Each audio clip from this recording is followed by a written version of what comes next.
In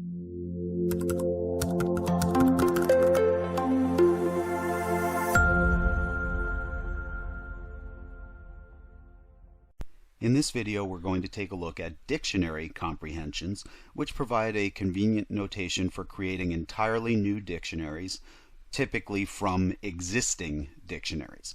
So let me demonstrate one of the common operations that you can perform with a dictionary comprehension.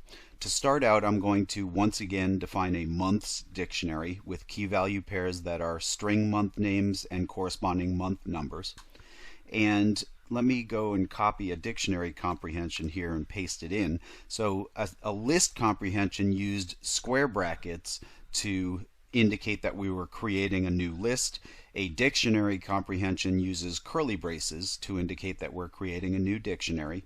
And just like a list comprehension, we have a for in part of our dictionary comprehension, in which we are going to iterate through some collection, in this case the months dictionary's items, which come back to us as tuples. We're going to unpack those tuples into name and number for a month name and a month number respectively.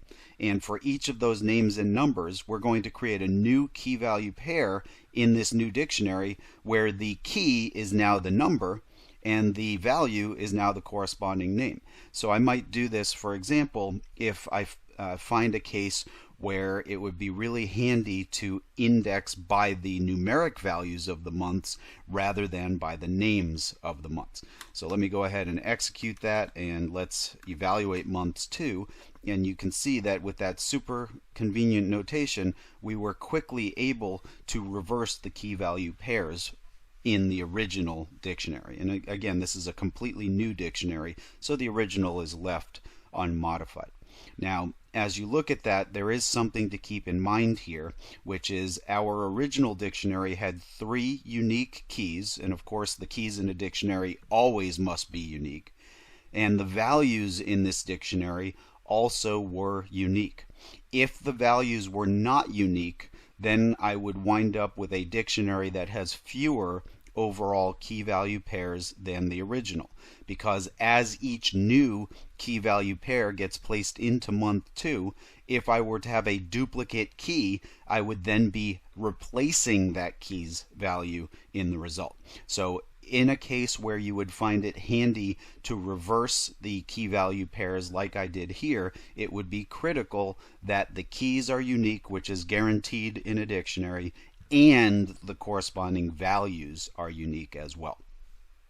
Now, this same notation that we just demonstrated also can be handy for processing dictionaries of key value pairs and creating new dictionaries as well. So here we have a different dictionary, grades, which is similar to a dictionary we showed you in a preceding video. In this case, each key is a string name of a student, and each value is a list of 3 grades for that student. So let's say that what we wanted to do was to create another dictionary in which we have the names of the students and the averages of the grades that you see in each of these lists. Well, that's super easy to do with a dictionary comprehension. So let me go ahead and paste one in. And in this case, once again, you see the curly braces indicating that this is a dictionary comprehension. And you know it's a comprehension when you see the for in as part of the definition.